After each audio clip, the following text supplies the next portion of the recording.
I will not bow to your rules when they are built on prejudice. It isn't prejudice, it's procedure. Step aside. Procedure that strips dignity is no law at all. Then prove your dignity under the weight of it. The officer's words hung in the air like iron, and for a heartbeat, the entire corridor seemed to contract. Every pair of eyes fixed on Evelyn, waiting to see if she would bend or break. But her silence spoke louder than any pleas of quiet defiance that unsettled even the marble walls. In that moment, the question burned brighter than the lights above. Was this just another routine humiliation, or the spark that would ignite justice? This is only the beginning. The next chapter will be even more gripping. If you believe in Evelyn's stand, come in one word: justice, and don't forget to like and follow for what comes next. The morning air over Philadelphia carried a clean chill, the kind that sharpened colors and made footsteps sound crisper on the old brick sidewalks near Independence Hall. Evelyn Carter left her townhouse just after sunrise, a slim thermos of black coffee warming her palm, a navy scarf tucked into her coat. She walked with the steady cadence of someone who knew the city block by block and had earned the right to move through it without apology. A postal worker nodded good morning. A dog walker lifted 2 fingers from a leash in a friendly salute. Mrs. Hun from the corner deli waved from behind a pyramid of oranges in the window. Evelyn returned each greeting with a small, warm economy of a person who had long ago learned how to conserve energy for what mattered. By the time she reached Market Street, the day had fully brightened, and the glass of the James A. Byrne U.S. Courthouse threw back a pale, disciplined light. She crossed at the curb, mindful of taxis nosing toward the train station and the bus that sighed at the stop. The line at security already curled past the revolving doors, a braid of attorneys in dark suits, a few defendants with nervous eyes, a handful of jurors holding paper summons like tickets to a play they had not chosen. The air smelled faintly of wet leaves, hot espresso, and winter on the way. Morning. Judge Carter called Mr. Flynn, a retired firefighter who volunteered as a courthouse guide on Thursdays.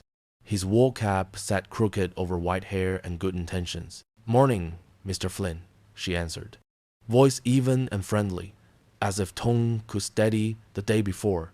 The day had the chance to unsteady anyone. Inside, the foyer reflected the light upward and made the marble appear colder than it felt. The security queue moved in small pulses toward the metal detector. Evelyn slipped her thermos into a side pocket of her briefcase and unbuttoned her coat.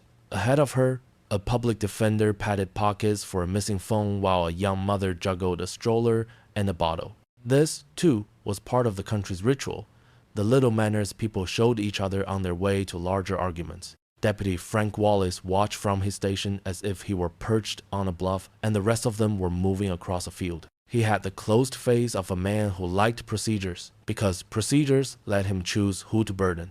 His gaze rested on Evelyn a beat too long, then shifted toward the 2 uniformed officers posted just past the scanner. They straightened without being told. Their nameplates read Donnelly and Keller.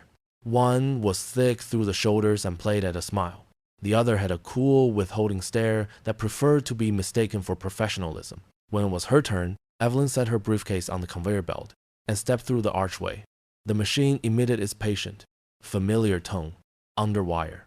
She had laughed about it once with another judge in chambers, how a woman's clothing could turn a doorway into an interrogation. She had not laughed about it since. "We'll need you to step aside," Wallace said. Polite syllables wrapped around a satisfaction he did not bother to hide. He did not address her by title. "Of course," she said, and moved as directed. Her voice did not change temperature. The years had taught her that the calmest answer sometimes traveled farthest. "Identification," Officer Donnelly said, as if he were reading a line he liked. Evelyn offered her badge case and driver's license. He took his time. He turned the badge as though it might confess something in the light, handed it to Officer Keller, and pretended to wait for a truth he had already chosen not to believe. "That looks off," Keller said, tone flat, eyes flicking up to measure her face for signs of compliance. "It is not off," Evelyn answered. She had perfected that balance, never meek, never raised. "Return it, please." People behind her shifted. the quiet shuffling of a crowd becoming an atmosphere. A young clerk from civil, cheeks still chapped from the walk-in, recognized her, and then, in a heartbeat, pretended not to. A defense attorney who knew exactly who she was adjusted his tie with great concentration. A law student on her first day of an externship made the tiny, involuntary sound of someone who has just learned that the world is less fair than she hoped, then bit her lip and looked down. "We're going to ask you to come with us," Donnelly said, and made the invitation sound like a courtesy. The corners of his mouth held a leisure she had seen on too many faces across too many years. "There's a hearing this morning that I am not late for," Evelyn said. "You can conduct any additional screening here." "Ma'am," Keller replied, crisp and practiced. "Step this way." He gestured toward a corridor marked in block letters. She looked at Wallace. His expression was the expression of a man who makes choices and calls them policy. "Deputy," she said evenly, "you have known me for years." "I follow the rules," he said, and did not blink. "Then follow them with accuracy," she answered. "Return my credentials." He let the quiet stretch. Somewhere, the conveyor belt clicked back to idle.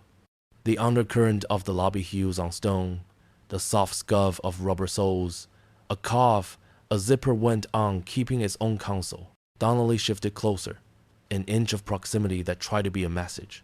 "This will be faster inside, ma'am. I see." Evelyn understood the geometry of such moments, the narrowing aperture, the implied choices, the staged inevitability. She scanned the line without turning her head.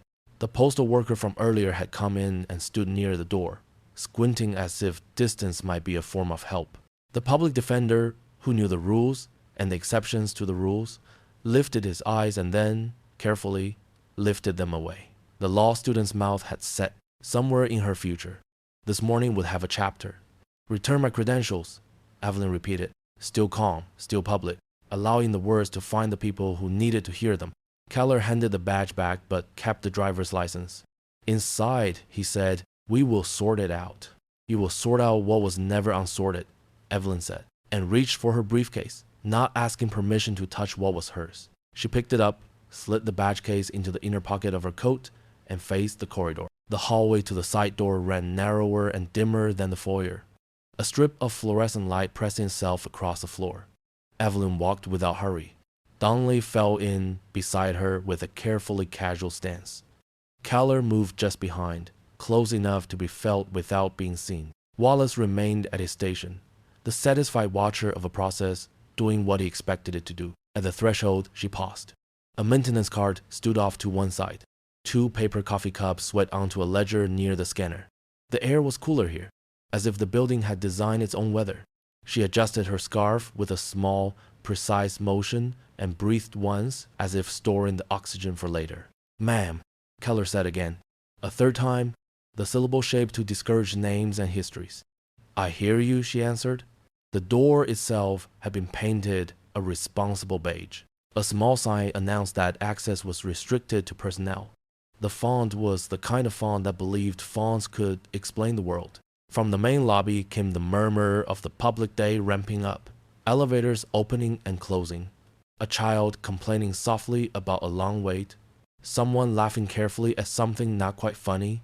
Evelyn had taught herself to remember small things in difficult rooms. She noted the notch in the baseboard, the hairline crack that traveled from the corner of the signage up toward the ceiling, the way the left hinge squeaked a fraction more than the right. The mind needed steady work. It kept the heart from rehearsing futures it had not yet been asked to live. "Judge Carter," said a voice behind them, tentative. It belonged to the young clerk from civil. Evelyn did not turn. The girl's courage had already been risked enough. "It will be all right," Evelyn said to the air, to the clerk, to the line, to the building, to whatever in this country still wanted to be convinced. Keller reached for the handle. Donnelly shifted his weight, the stance of a man acquiring leverage that no regulation had written down.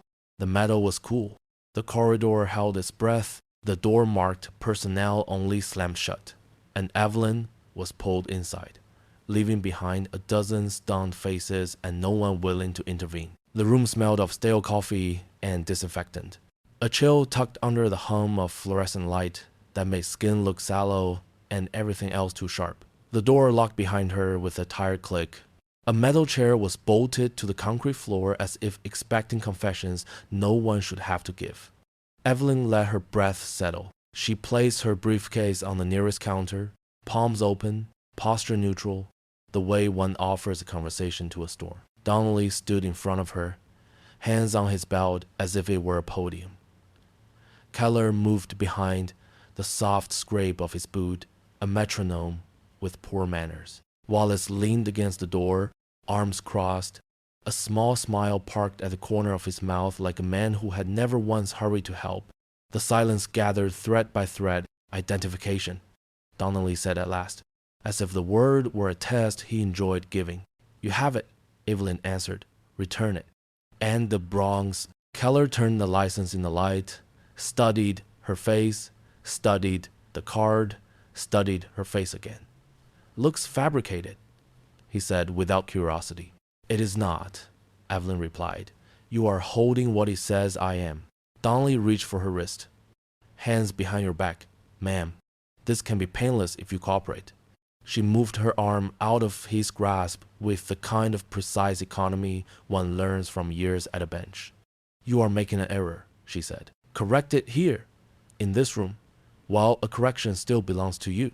Listen, Donnelly said, leaning in close enough for her to smell peppermint and something metallic beneath it. We do this all day. You do not want the long version. There's no version of this that honors your oath, she said. The cuffs appeared anyway, a polished answer to the wrong question. Cold metal bit and locked. Keller guided her toward the chair, with a touch that pretended to be gentle and failed at the pretending. She sat when she chose to, not when they thought they had arranged it, back straight, chin level. The bolt in the floor pressed its existence into the soles of her shoes. Still talking like a judge, Donnelly murmured. Cute. Wallace checked the clipboard he did not need. Keep it tidy. No marks. Keller circled until he stood where she could not see him unless she turned. She did not turn. She fixed her gaze on the scar in the paint above the cabinet, then on the red indicator of the security camera, then on the scuffed heel of Donnelly's boot. A mind cataloging facts is a mind no one can own. What do they teach you in those fancy robes? Donnelly asked, reaching into a drawer. The drawer rasped open on the grit of old dust. He set a small electric clipper on the counter and dragged the cord across the metal with a casual flourish. Respect goes both ways. You get that, you get out of here with a lesson. You do not, you get out with more than that. They teach restraint, Evelyn said. They teach that power is a thing you borrow and account for. Donnelly plugged in the clipper. The motor rose to a busy insect hum. Keller's hand landed on her shoulder, the weight of it more performance than need. Wallace's smile thinned, then settled again. There is a hearing this morning, Evelyn said, voice steady. You are delaying the administration of justice.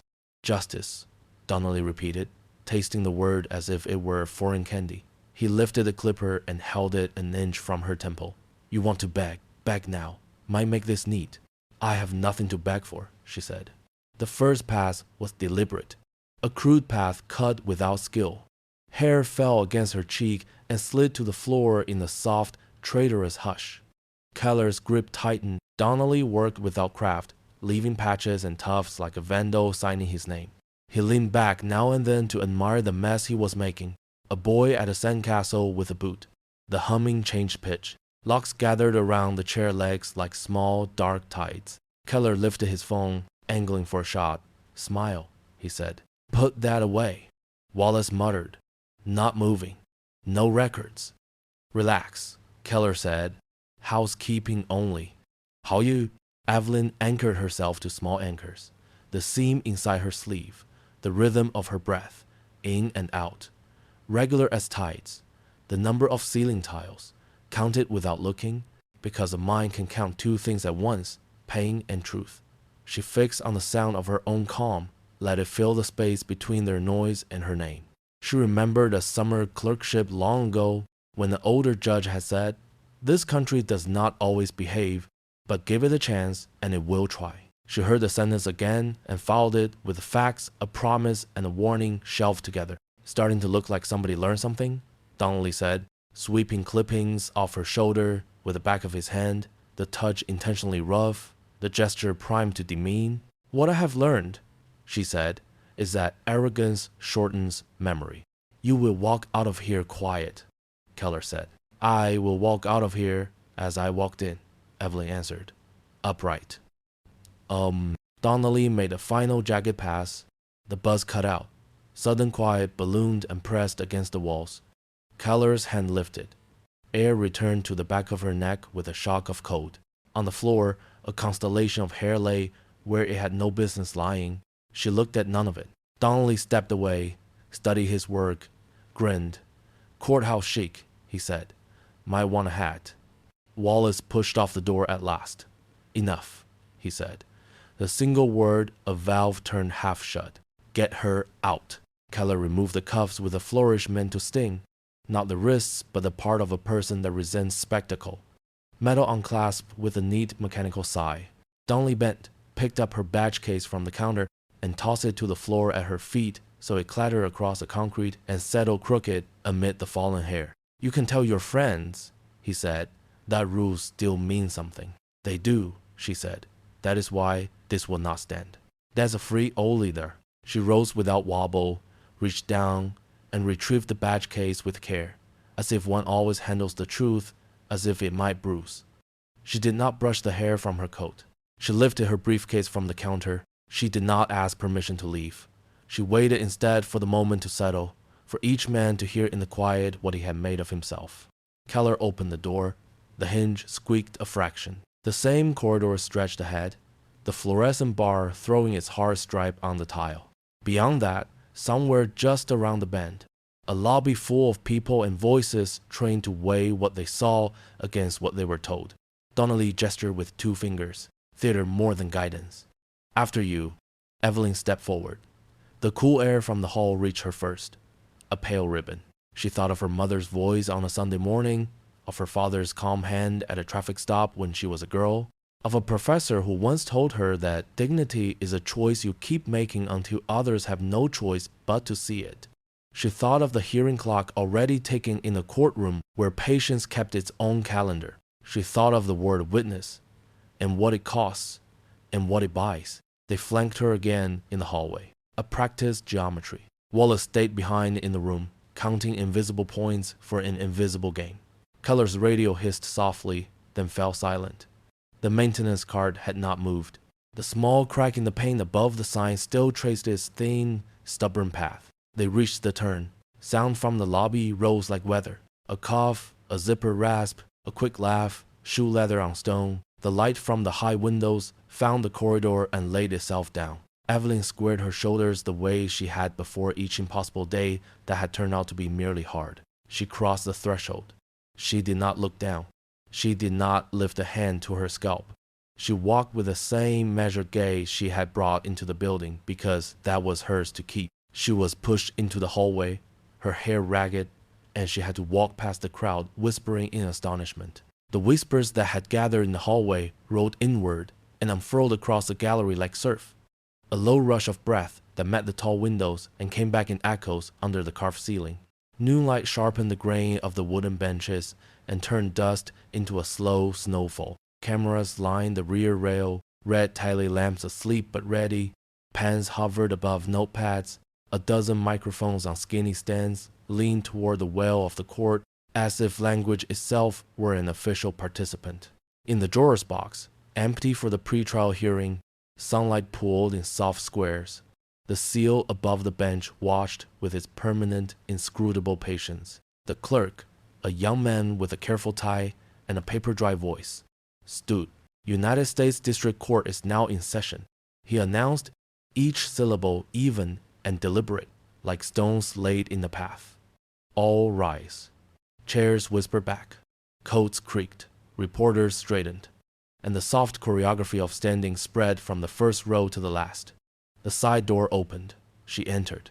The side of her traveled outward in ripples. There was the austerity of the robe, the poised line of her shoulders, the practiced calm of her hands. There was also the scalp, newly shorn, still tender against the light. It was not a wound offered for sympathy.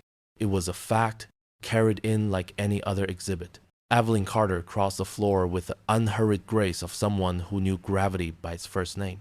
She mounted the 2 steps and took her seat at the bench. The first sound was not shock, but recognition, the quiet syllable of a truth arriving in the room of its own accord. Then came the rustle of astonishment dressed as etiquette. The 2 uniformed officers at the defense table registered the image in stages, faces arranging themselves around the problem they had not considered. Officer Mark Donnelly stopped in the act of adjusting his cuffs. Officer Brian Keller's pen gave a small involuntary tap against his legal pad. Their posture said they were prepared for many things. It did not say they were prepared for this. Evelyn surveyed the room once, not to gather approval or forgiveness, but simply to mark the presence of all who would witness what a morning can become in a country committed to due process. The government's table was occupied by an assistant district attorney with a show-polished expression. The public rows were a mixture of students, retirees, court watchers, and a cluster of community elders, whose patience looked both durable and finite. At the rear, camera operators stood behind their tripods as still as ushers. "Please be seated," the clerk said. The gallery folded down into quiet. The microphones leaned closer. A cough, held too long, slipped out and embarrassed its owner. The court reporter, a woman with fast hands and the bearing of a marathoner at mile 20, glanced up from her steno machine, then bent to her work, already translating air into record. "Call the matter," Evelyn said, her voice a steady instrument. It reached the last row and returned unhurried to the bench. The clerk read the caption. Each name found its place in the air. When he reached the defendants, his voice didn't waver. "Names are only names until the day they are not. Counsel, enter your appearances for the record," Evelyn said. The assistant district attorney, Denton's deputy, a man who wore his ambition like a well-fitted suit, recited his name and title and inclined his head. The defense lawyer for Donnelly and Keller rose and lifted the file as if heft could substitute for argument. He introduced himself with a brisk tone that gestured toward respect while reserving the right to be aggrieved later. Evelyn nodded once to each table, then to the court reporter. "We are here on preliminary matters," she said. "We will proceed in order, and we will do so without delay." She let the word "without" hang a fraction longer, a rope thrown over a post so the boat would not wander. "Before we address motions, the court will note for the record an incident that occurred this morning within this building." The sentence landed lightly and then took root. In the second row, a reporter from a national network glanced at her producer and received the smallest shrug, the universal sign for "keep rolling your head." Evelyn kept her hands folded where everyone could see them. "The parties will be afforded full opportunity to respond," she continued, "but the court will not pretend that what happened did not happen." At the defense table, Donnelly's mouth flattened to a line. Keller whispered to counsel, "Too low for capture." Their attorney placed 2 fingers on the table's edge, the way an orchestra conductor might find a tempo. Evelyn turned her attention to the deputy assigned to the courtroom, not Wallace, but a different officer whose eyes moved with the wary professionalism of a man who wanted no part of anyone else's mistake. "Deputy," she said, "ensure that decorum is maintained. If anyone disrupts these proceedings, they will be removed, no exceptions." "Yes, Your Honor," he said, a tone of relief braided with duty. She shifted her gaze to the gallery. "Members of the press," she said, "you will observe our rules. Cameras remain silent. No outbursts, no commentary." The caution was routine, but the timbre of her voice made it new. Even the microphones seemed to nod. The assistant district attorney rose, smoothing his expression into something like concern. "Your Honor, may the government request a brief sidebar before how—" "No," Evelyn said, not unkindly. "We will proceed in the open. This is a public courtroom." That word, public, had bones. It stood upright and carried weight. In the third row, a community elder who had seen too many closed doors folded her hands and allowed herself a breath. "We will take up the defense's motion first," Evelyn said, turning a page on the bench. "As I understand it, counsel seeks to suppress certain items on grounds not yet articulated with specificity." Defense counsel stood. "Your Honor, given recent developments," she said, "I would expect more specificity, not less." A handful of soft laughs rose and died obediently. The court reporter's keys clattered on, unamused and relentless. "Your Honor, The assistant district attorney tried again. If the court intends to reference matters outside the pleadings, the government respectfully request. The court intends to reference the law, Evelyn said. The law is not outside our pleadings. She let silence sit for count one, to then continued, we will proceed to substance. But first, the court will make a preliminary finding regarding my capacity to preside, as certain morning conduct has raised the question for those who would prefer it raised. The sentence drew all breaths toward the bench. Donnelly and Keller stared as if calculation could reverse time. Their lawyer opened his mouth, closed it, and looked briefly like a man remembering a rule he should have learned sooner. Evelyn's posture did not change. For the record, she said, I am Judge Evelyn Carter of this court. I arrived this morning as I have arrived for years. I encountered obstacles not authorized by policy or law. Those obstacles do not disqualify me. They implicate others. The court reporter's fingers kept time. Somewhere in the last row, a student realized she would remember each syllable of this moment for the rest of her life. Defense counsel tried a different tack. Your Honor, with respect, the defendants were performing routine duties. Routine, she said, is a word that often covers what should never be routine. She did not raise her voice. She did not have to. You will have your chance to be heard in full. The record will protect you if the record belongs to the truth. Lei. A hand rose halfway in the gallery and then retreated. The judge did not encourage or scold it. She simply watched until stillness resumed. She looked at the assistant district attorney. Mr. Miller, she said, naming him, giving him the gift and the burden of being seen. The government's obligation is to the Constitution, not to convenience. Yes, Your Honor, he said. And for a beat, the tone came out unpracticed, which is another way of saying it might have been honest. Evelyn turned a page. On the motion to suppress, she said. And with that pivot, the court moved into the business that dresses justice in sentences and citations. She questioned with care. She allowed answers room to be complete. When counsel tried to slide past a fact by polishing it, she brought the cloth away and showed the grain. When the citation was offered like a shield, she nodded, examined it, and sometimes offered a better one. She did the work. But the other work, the moral arithmetic, no statute can carry continued beneath the register of speech. Donnelly watched the proceedings with a tight jaw that tried for stoic and landed at sullen. Keller scribbled a note, then another, the marks small, and hurried, as if sheer accumulation might become an argument. Midway through the exchange, a murmur began near the back, a ripple of conversation that had not asked permission. The deputy pivoted, and the murmur collapsed into embarrassed quiet. Evelyn waited, not punishing the room with impatience, simply letting the moment align itself with the place it belonged. Our rules exist to protect the weakest voice in this room, she said, not for the cameras, but for the people who would go home and try to tell someone else what they had seen and be told they had not seen it at all. We will keep them. 为百搜. She returned to the bench book, asked one more question, received an answer that made a different kind of sense than the one that matters, and set the motion down where it could not wander. Only then did she turn her eyes squarely to the defense table. She did not look at the lawyer. She looked at the men. Officers Donnelly and Keller.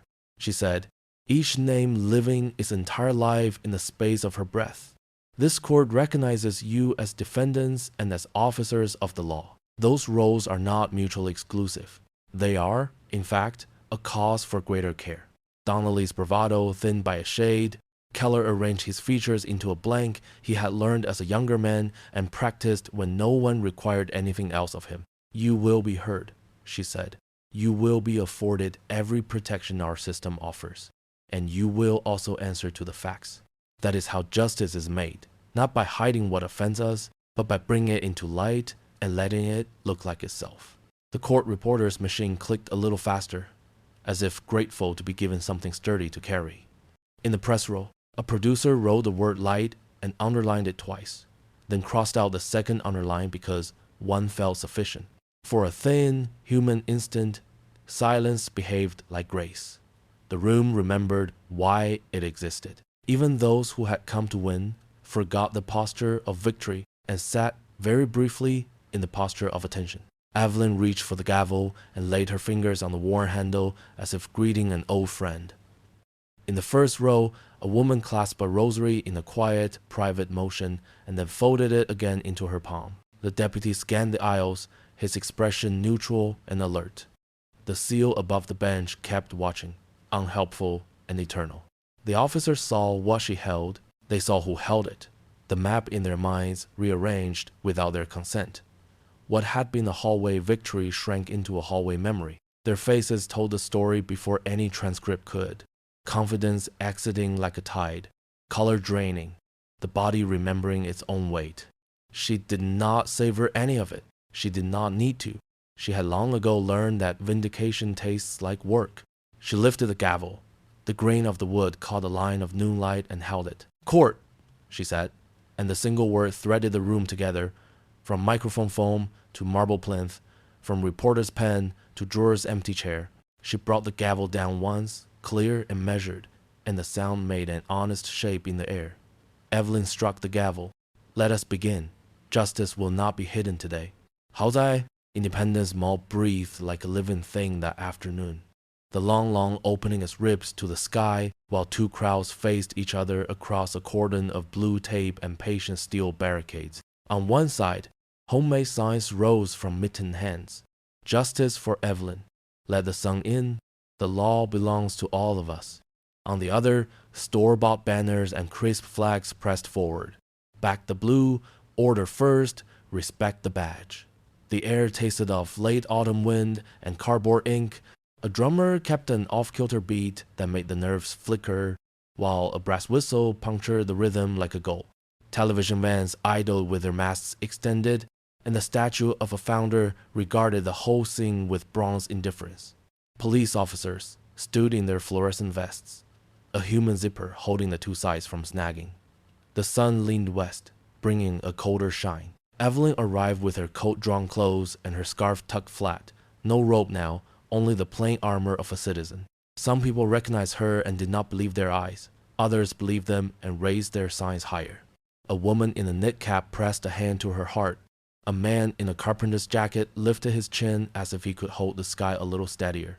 The chants shifted and overlapped, sometimes meeting in the middle to become an argument that did not need words. Through it all, Evelyn moved at a measured pace that neither invited nor refused attention, the way one carries a candle through a drafty house. Near the curb, Marcus waited with a messenger bag and a face that had learned how to hide urgency under courtesy. He nodded once when he saw her. "Thank you for coming out," he said, keeping his voice low, as if sound could rise from the ground like steam and give them away. "Where?" she asked. "Corner Caf," he said. 10 minutes, in and out. 在1楼2. They crossed Market Street with a cluster of pedestrians, jackets brushing, heads down against the wind. The cafe had a window fogged at the edges and a bell that announced arrivals with a tired little cheer. Inside, the air smelled of espresso, cinnamon, and the humble bravery of people intent on a normal day. A barista with a nose ring and the steady hands of someone who had learned to pour calm into cups looked up and nodded. Marcus ordered quietly and tipped with the automatic generosity of habit, the kind that came from somewhere deeper than pocket coins. At a small table near the back, Detective Alan Price sat with a wool cap pulled low and a folder hugged close to his chest. The posture of a man who loved both his city and his job enough to risk them. His eyes were red at the rims from sleep that had decided to be an adversary. He stood halfway when Evelyn approached and then sat again because standing drew attention. "Judge," he said, and the word came out like a promise, trying not to be a plea. "Detective," she answered, giving him his name and his dignity in one syllable. She set her gloves on the table, palms together, an old habit from church and court. Marcus took the perimeter with his eyes, that quiet scan that says, a person has memorized the exits and assigned the room to memory by squares. The barista placed 2 mugs without flourish. Steam rose. The bell chimed twice as new customers came in with the wind. Alan slid the folder forward as if passing a torch he feared might burn the table. "I have copies," he said. "They do too, but these are enough to map the rest." Evelyn opened the folder. Inside, names in neat columns, time-stamped logs, uniform numbers, incident codes, and the creases of papers that had been folded and unfolded by people who did not want their courage to make a sound. Patterns surfaced the way fish flash beneath a lake. The same officers, the same neighborhoods, the same thing story repeated until repetition tried to make it true. Notes in the margins added what official forms could not carry. The weather that night, the look on a young mother's face, the way a supervisor's voice turned softer when being unhelpful. How far does it go? Marcus asked. Alan stared not at the paper but at the space just above it, where years of memory stacked without filing. Far enough to lock a city into a story about itself, he said. Long enough that the shortcuts became the road. He tapped a spreadsheet with a blunt fingertip. There, he said. You see the gap? That is not a clerical error. That is a hand over a camera lens. And there, he drew a line that connected 3 dates. Those are the same arresting officers with 3 different reasons written down for the same tactic. He paused. It is not all of them.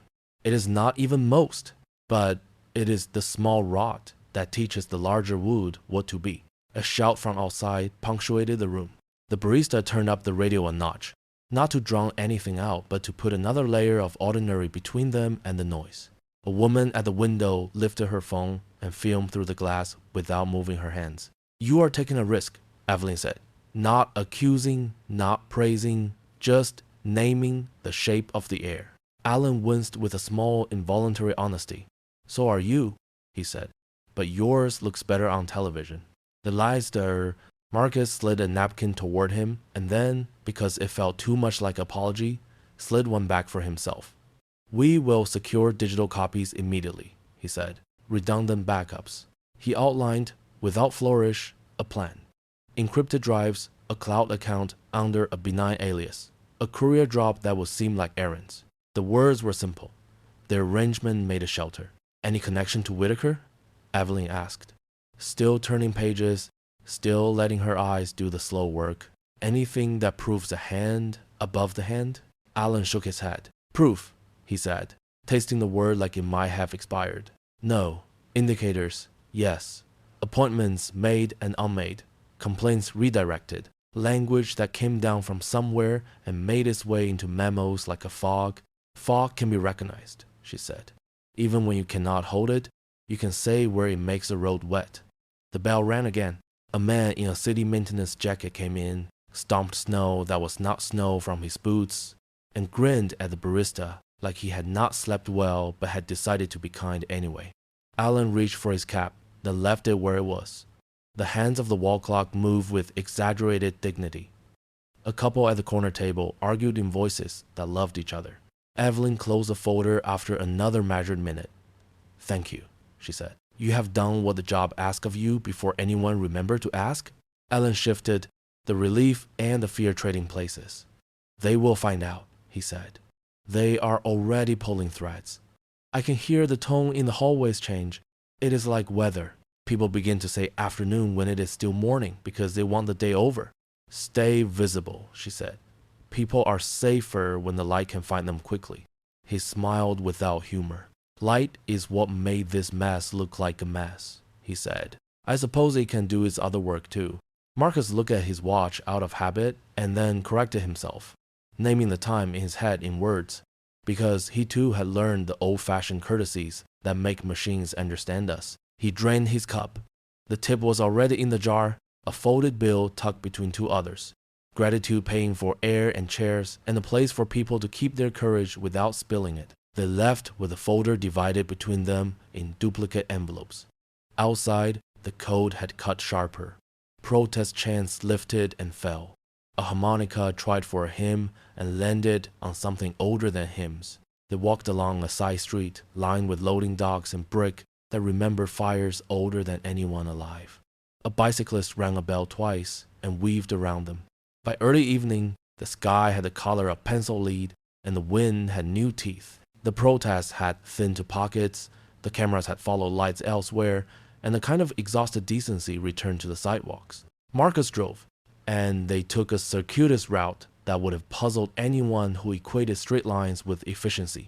They were efficient with something else. They turned into the lot behind the hospital where most of the city's badges were borne into service, and too many were removed from it. The emergency entrance breathed out warm air and the smell of bleach. Inside, nurses in soft shoes moved in lines that only they could see, triaging pain into manageable segments. A television in the waiting area announced the weather without believing itself. A child slept across 2 chairs with her coat for a quilt. A man in a construction vest stared at his hands as if they had just told him something he had been avoiding.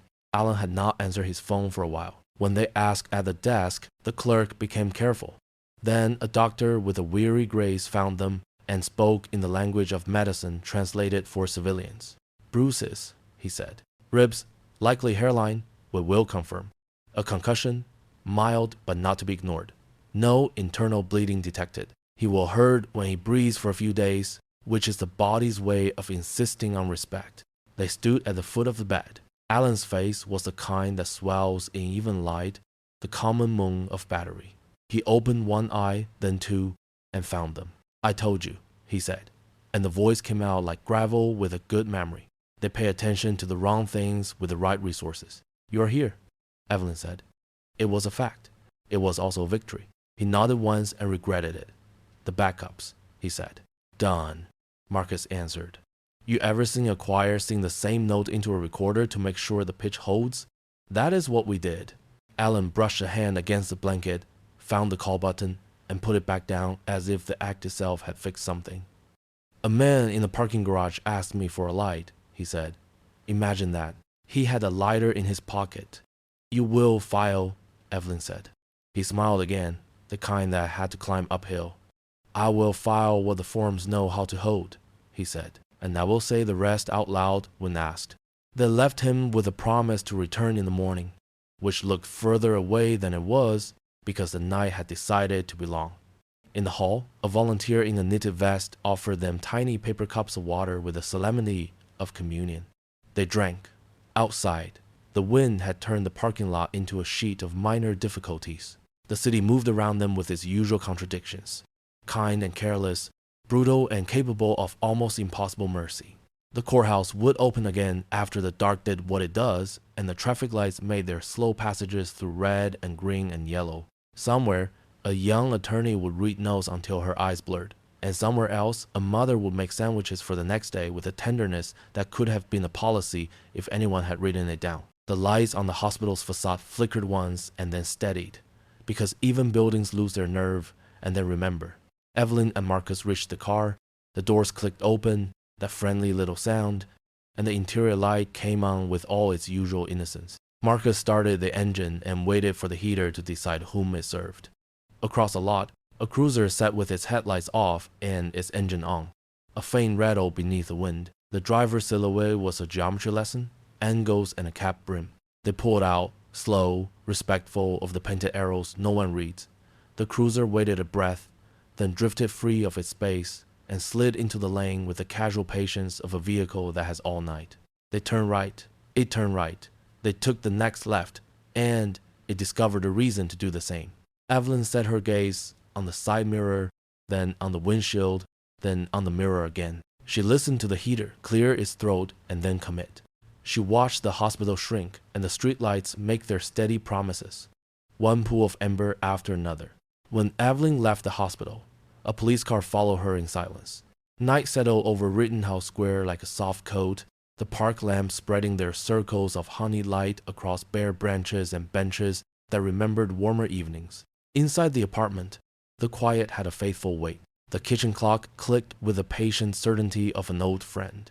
Evelyn set her keys in the ceramic dish by the door and waited until the hush arranged itself into something she could work within. She turned on a single lamp and the room changed from shadow to intention.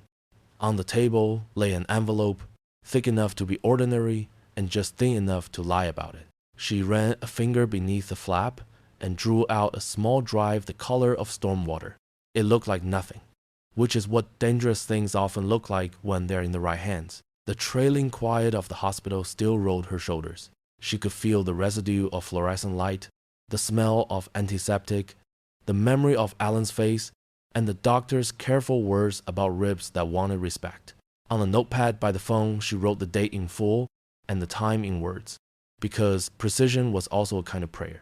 She poured a finger of water, drank it, and heard the hallway outside carry a neighbor's laughter toward the elevator.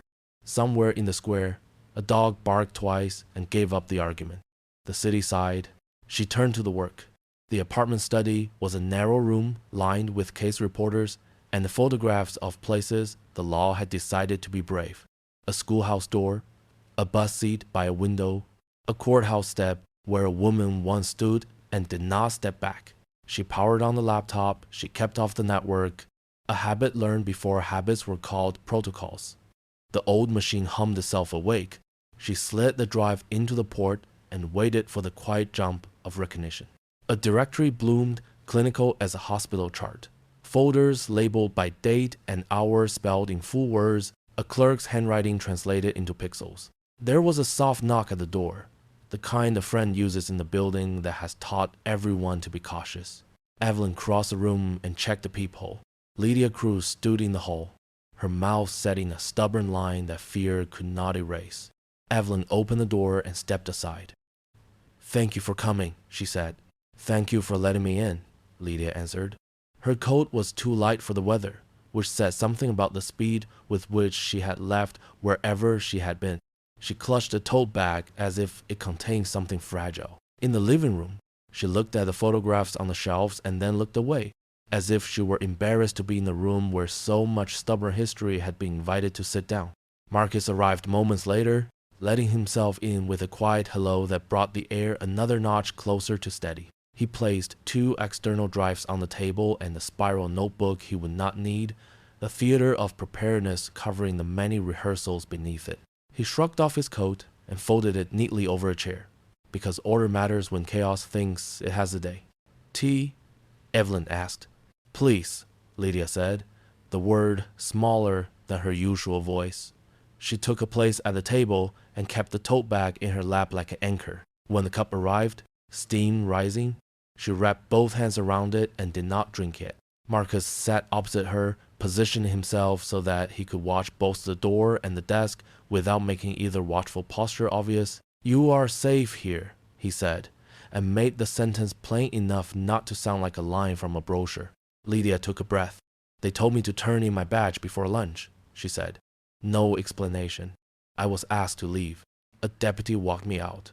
Not unkind, but with that look I have seen on people who do not want trouble to learn their name." She reached into the tote and brought out a second drive, taped into the pages of a thin paperback novel as if it were an afterthought a reader had forgotten. She placed it beside the one on the table. "I made a copy the morning it happened," she said. "I did not know why I did it. Maybe I did. And you were the one who recorded it," Marcus said, not as a question, but as a way to let the truth hear itself out loud. Lydia swallowed. "Not recorded," she said, correcting herself in the direction of accuracy. "Preserved. The security system overrides after a certain number of days. There is a protocol for incidents, but only when the right people decide something is an incident. I learned what folder the footage falls into before it becomes yesterday. I learned how to copy without leaving a log. I am not saying I was right. I am saying I could not watch that and then watch it disappear." "Language matters," Evelyn said. "You preserved evidence of a wrong, and you preserved your conscience." Lydia blinked hard once. "I keep hearing the sound the clippers made," she said. "It is the kind of sound you cannot measure. I went home and tried to read a book. I kept turning the same page, and the page did not change." Marcus connected one of the drives to a separate machine, the one used only for triage. He launched a tool that did not solicit applause. He copied the contents to the first external drive, then to the second, then to a cloud account that looked like a recipe archive for a long-closed diner, complete with scanned index cards and a photograph of a slice of pie.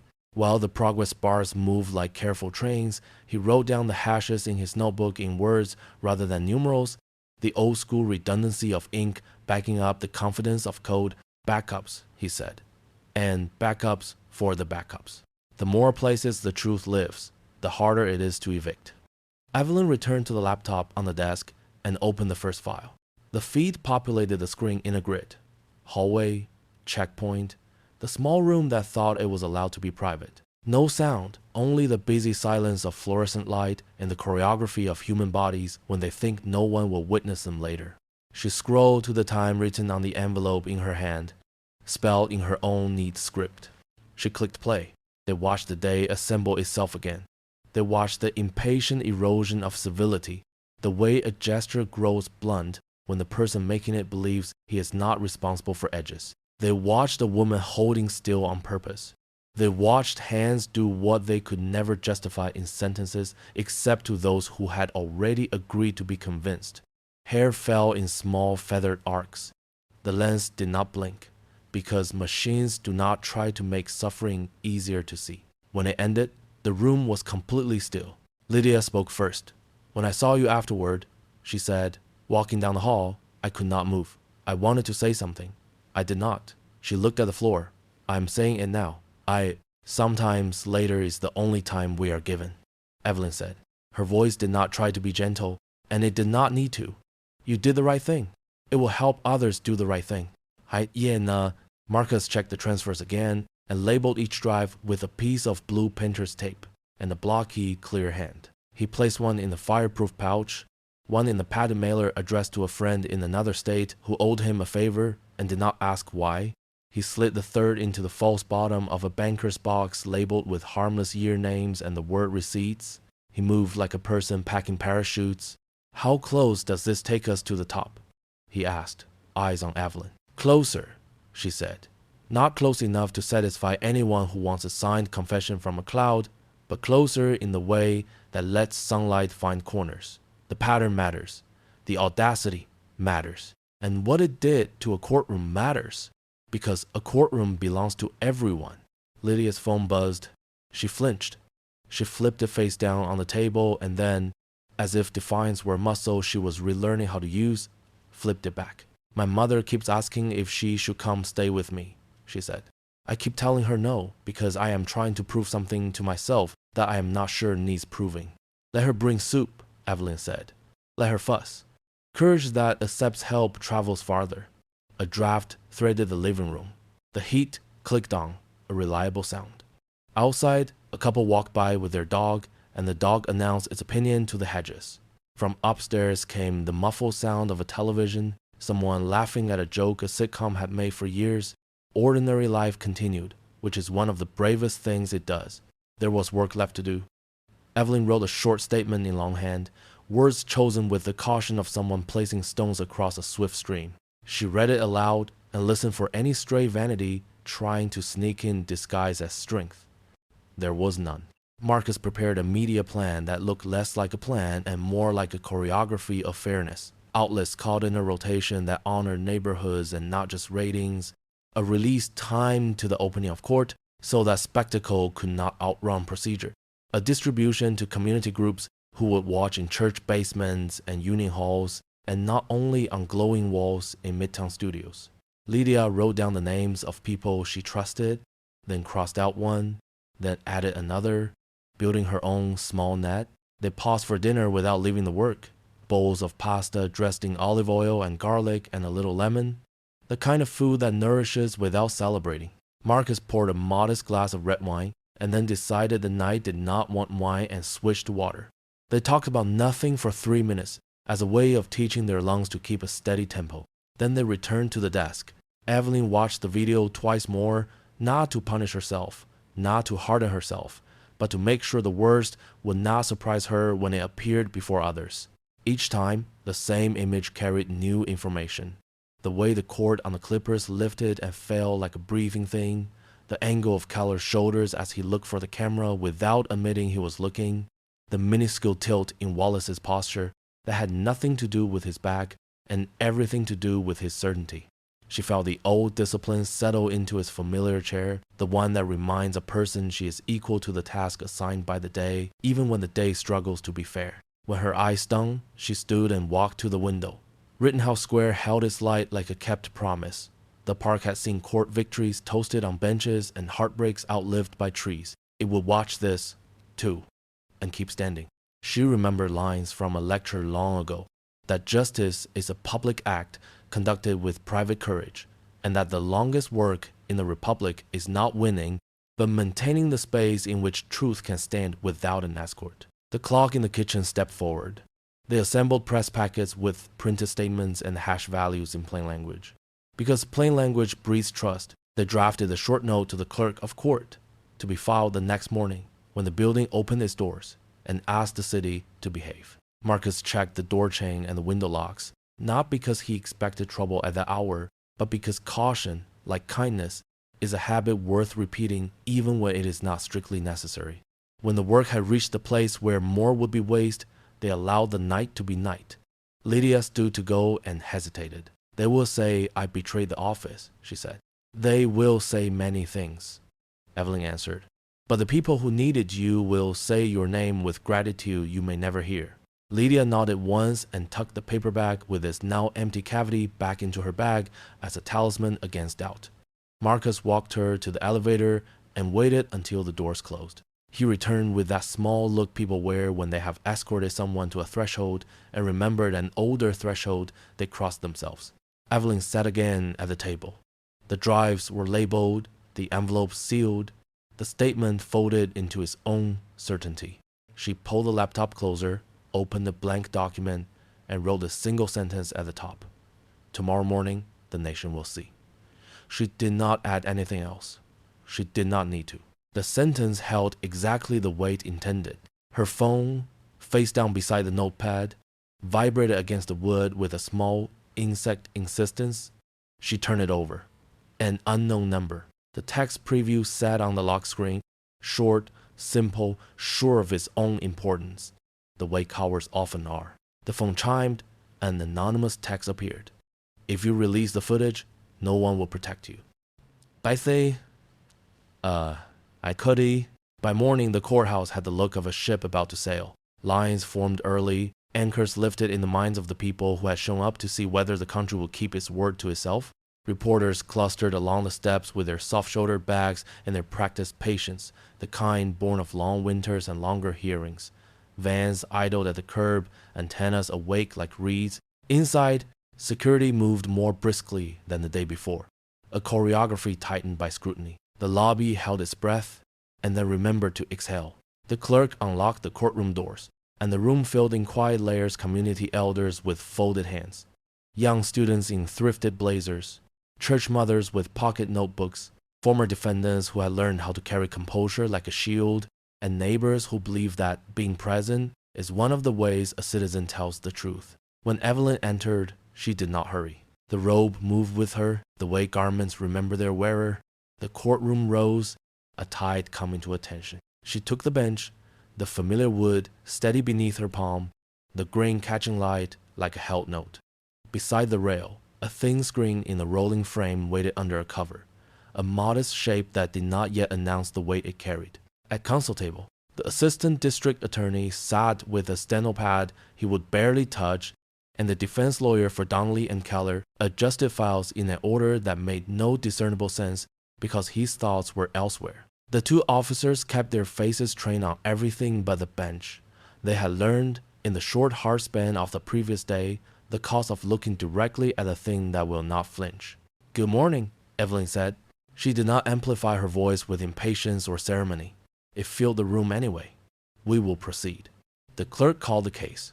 The court reporter set her fingers, the soft-speed athlete ready to turn air into record. The deputy assigned to the room stood at an angle that allowed him to see the gallery without blocking the view in either direction. At the back, camera operators set lenses in place and then let them rest. Their tally lamps were dark by order, but their frames would become the eyes of those not here. "Before we address the pending motions," Evelyn said, "the court will take judicial notice of a matter related to these proceedings." No one moved, which means the sentence landed correctly. "This court is a public institution," she continued, "and its duty is to the Constitution and to the people who rely upon it. It is not a venue for private humiliations. If there has been conduct within this building that offends our rules and our shared dignity, we will not pretend otherwise. If you want to," at the government table, the assistant district attorney began to stand and then thought better of it. He folded his hands and remembered a civics lesson he might have ignored once. Evelyn inclined her head toward the clerk. The clerk removed the cover from the screen. "Marcus, permission already granted in chambers by way of the rules that allow evidence to be presented with clarity, rolled the frame into position with the modesty of someone placing bread on a table. Lydia sat near the aisle. She wore her hair tied back in a plain blazer, dignity made simple. When her eyes met Evelyn's, something unspoken and mutual passed between them. The kind look two witnesses share when they understand that neither has abandoned the other to memory. The court will display a recording, Evelyn said, preserved from courthouse security cameras. The purpose is not spectacle. The purpose is the record. She nodded once. Marcus tapped a key, and the screen brightened into a grid. Lobby, checkpoint, corridor, the small room that had claimed the right to be private. There was no sound. There did not need to be. What happened on screen made its own noise in the body. People who had never before been in a court of law watched in a law-abiding silence as the door opened, as authority mistook itself for license, as hair fell in slow arcs that the camera did not disguise. A woman sat very still and did not negotiate with what should never be negotiated. Men behaved as if there would be no later. The clip ended the way such things often end, untidily, without apology. The room held still, and then, because rooms made by the law remember what they are for, the room remembered how to breathe. The deputy's gaze moved across the benches, calm and ready. Someone in the third row dabbed at the corner of an eye and then looked a little embarrassed to be seen feeling anything at all. The court reporter's fingers hesitated for a fraction of a beat and then recommitted, translating shock into syllables. Evelyn let the quiet sit. She would not insult it by turning it into a sermon. The record will reflect the display, she said. We will proceed. Defense counsel rose slowly, his mouth composed into a legal argument his conscience had not had time to read. Your Honor, the defense objects to the admission of the court has admitted nothing, Evelyn said, even and unhurried. The court has taken notice. Facts do not ask permission to be facts. Oh. At the government table, the assistant district attorney stood without his usual gloss. Your Honor, the government requests a brief recess to confer with additional agencies. Denied, she said. We will not adjourn the truth. She turned a page and addressed the charged ordinary labor of the day. She asked questions. She made room for answers to be complete. She declined to sponsor theatrics.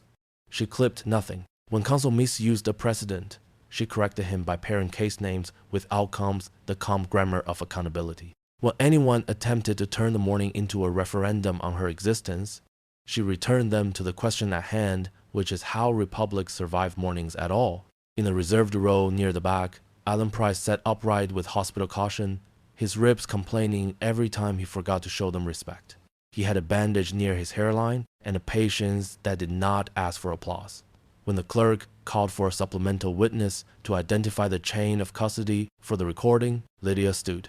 Her voice was steady without being strident. She explained the security system's override schedule, the retention window, the absence of a log when no one chose to make one, and the simple fact that preserving a public record is something a public servant may do without first apologizing to those who behave as if the public belongs to them. Defense counsel attempted to rattle her with questions about procedure. She responded with procedure. He tried to make intention sound like offense. She gave him nouns until his adjectives tired. Thank you, Miss Cruz. Evelyn said, You may step down. Thank you, Your Honor, Lydia answered, and the tiny dip of her head carried a history longer than her years. The clerk announced the morning's final motion. Evelyn denied the denial a careful instrument, each reason placed where it belonged in the architecture of the law. She closed the file as if setting down a weight that would remain where she left it. Then she looked up, past counsel, past officers, past the rail. We will address next steps, she said. But first, there are individuals who have asked to be heard briefly as amici from the community whose trust we hold. This is not a town hall. It is a court. You will be brief. You will be civil. You will tell the truth as you know it. If you cannot, you will sit. She nodded to the first elder, a woman who stepped forward with the unshowy strength of someone who has spent a lifetime ushering others into and out of pain. My name is Mrs. Randall, the woman said, stating her name as if setting down a cup of water. I have watched this building for 30 years. I have walked grandbabies past it. I have told them it is where grown folks get their behavior corrected. I am watching again. She returned to her seat. Her testimony had taken less than a minute and had weighed more than many speeches. Evelyn thanked her with a small incline. She did not turn the moment into anything but itself. "We are done with amicus statements for today," she said.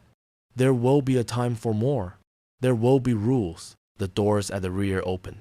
2 men and 1 woman entered in the plain suits of people who do not need uniforms to represent authority. They moved without hurry and without apology down the aisle and took the aisle seats the deputy indicated.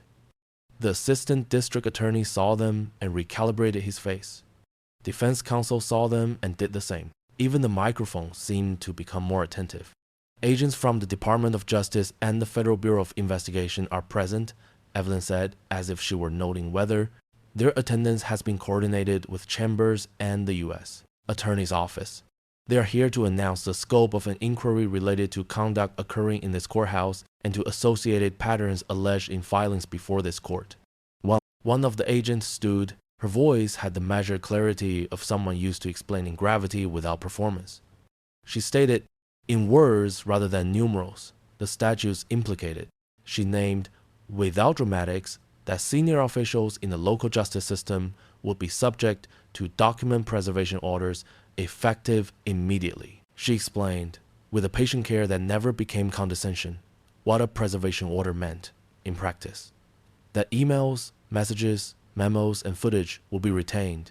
That to do otherwise is to commit an offense recognizable by anyone who has ever been asked to keep something safe. She named precisely the offices to which the orders would be delivered, and then she named 2 individuals whose titles had long been mistaken for protection: Chief Judge Robert Whitaker and District Attorney Samuel Denton. Sound left the room and then returned as whisper.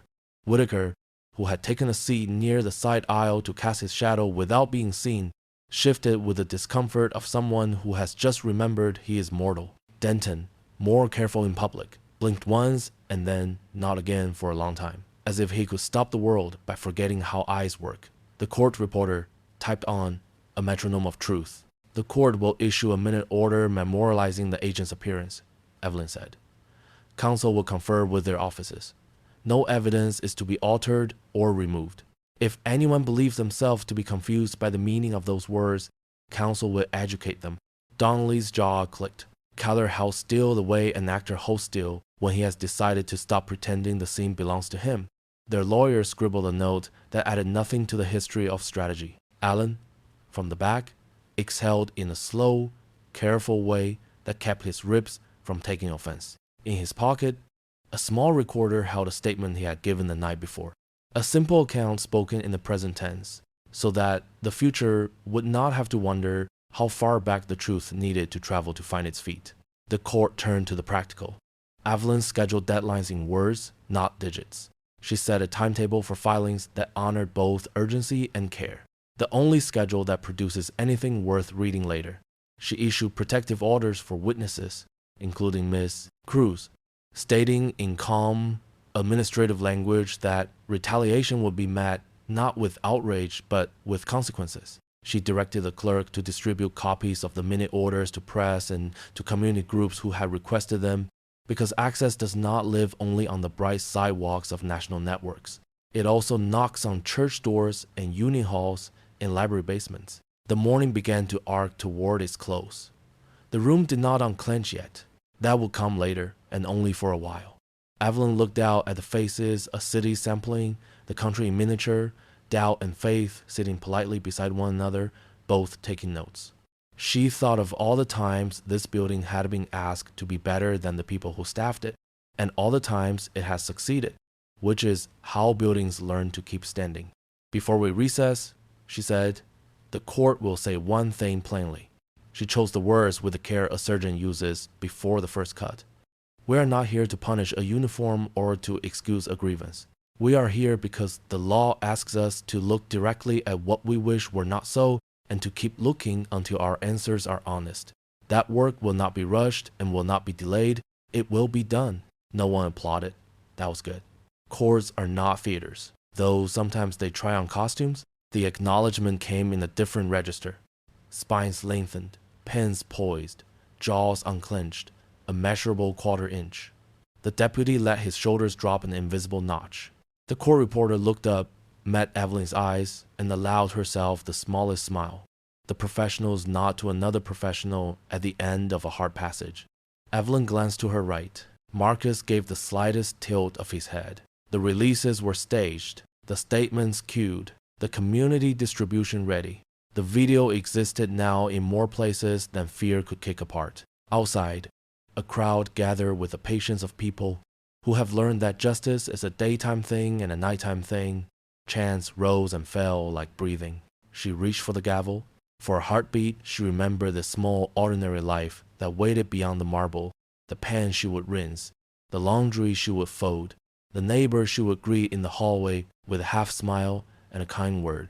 She remembered a child version of herself being told that courage was not a costume but a habit. She remembered yesterday's small room and today's large one, and understood that both required the same spine. She lifted the gavel. The wood caught the light. She looked not at the cameras but at the people who had chosen to sit in this room and believe that the day could end better than it began. Then she looked down at the bench and spoke in a voice that belonged to no one but the law and to anyone who needed it. Evelyn looked down and whispered, "Justice never yields." Fade to black with applause blending with the chants outside. The courthouse grew quiet again once the voices and cameras had faded. Yet what lingered was not silence, but the weight of what had been revealed. The image of a woman standing steady against humiliation became more than a moment. It became a reminder that truth, though often delayed, has a way of finding its light. For those who watched, the lesson was not only about justice delivered in the courtroom, but about the courage to preserve dignity when the world tested. Prejudice and power may have their seasons, but compassion, honesty, and the willingness to see one another fully are what endure. Just as a small lamp in the window can guide a traveler home through the dark, a simple act of fairness or kindness can help steady us through the harder passages of life. Take a moment to reflect on the quiet gifts around you, the neighbor's wave, the friend's call, the stranger's courtesy, for these are the building blocks of the world we wish to leave behind. And if this story has touched your heart, consider passing that warmth forward to someone who may be waiting for it.